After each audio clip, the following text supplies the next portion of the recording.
Sorry to keep you waiting. I was waiting to talk to the last member of the delegation in the region.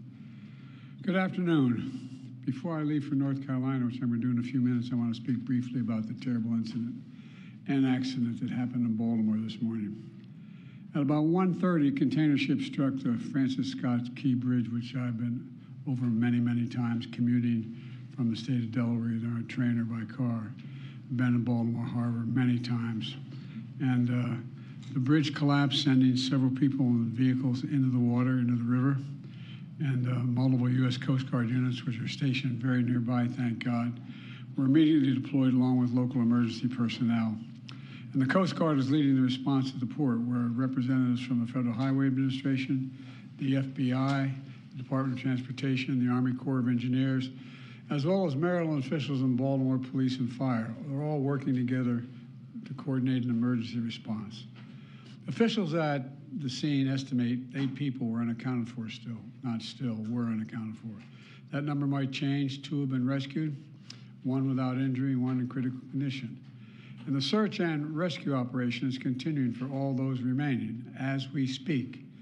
I spoke with Governor Moore this morning, as well as the Mayor of Baltimore, the county executive, both United States senators and the congressman. And my Secretary of Transportation is on the scene.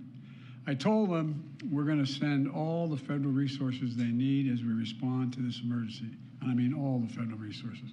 And we're going to rebuild that port together. Everything so far indicates that this was a terrible accident. At this time, we have no other indication, no other reason to believe there's any intentional act here. Personnel on board the ship were able to alert the Maryland Department of Transportation that they had lost control of their vessel, as you all know and reported. As a result, local authorities were able to close the bridge to traffic before the bridge was struck, which undoubtedly saved lives. And our prayers are with everyone involved in this terrible accident and all the families, especially those waiting for the news of their loved one right now. I know every minute in that circumstance feels like a lifetime. You just don't know. It's just terrible. We're incredibly grateful for the brave rescuers who immediately rushed to the scene, and to the people of Baltimore who want to say, we're with you. We're going to stay with you as long as it takes. And like the governor said, you're Maryland tough, you're Baltimore strong, and we're going to get through this together. And I promise we're not leaving. Here's what's happening now. The search and rescue operation is our top priority. Ship traffic in the Port of Baltimore has been suspended until further notice, and we'll need to clear that channel before the ship traffic can resume. The Army Corps of Engineers is on the spot and is going to help lead this effort to clear the channel. The Port of Baltimore is one of the nation's largest shipping hubs, and I've been there a number of times as a senator and as a vice president. It handles a record amount of cargo last year. It's also the top port in America for both imports and exports of automobiles and light trucks. Around 850,000 vehicles go through that port every single year, and we're going to get it up and running again as soon as possible. 15,000 jobs depend on that port, and we're going to do everything we can to protect those jobs and help those workers. The bridge is also critical for travel, not just for Baltimore, but for the Northeast Corridor.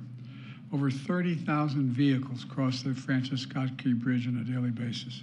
It's virtually, it's one of the most important elements for the economy in the Northeast and the quality of life. My transportation secretary is there now. As I told Governor Moore, I've directed my team to move heaven and earth to reopen the port and rebuild the bridge as soon as humanly possible. And we're going to work hand in hand with the support of Maryland to support Maryland whatever they ask for. We're going to work with our partners in Congress to make sure the state gets the support it needs. It's my intention that the federal government will pay for the entire cost of reconstructing that bridge, and I expect the Congress to support my effort. This is going to take some time. The people of Baltimore can count on us, though, to stick with them at every step of the way until the port is reopened and the bridge is rebuilt. You know, we're not leaving until this job gets done. Not leaving until then. So I just want to say God bless everybody everyone harmed this morning and their families. And may God bless the first responders, many of whom risking their lives. And the reason I'm not going to take a lot of questions, there's remaining issues that are open that we got to determine what's going to happen in terms of the rescue mission and the like. But Do you plan to go to Baltimore, sir? And if so, how quickly? I do, and as quickly as I can. That's what You said the federal government's also going to pay for the repairs. I'm just curious, this was a ship that appears to be at fault.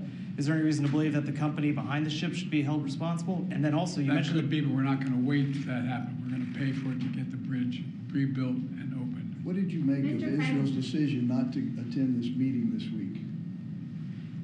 Oh, I don't want to get into that. I'll have plenty of time to talk about Rafah. you mentioned the port. Can I ask about cars? About the port.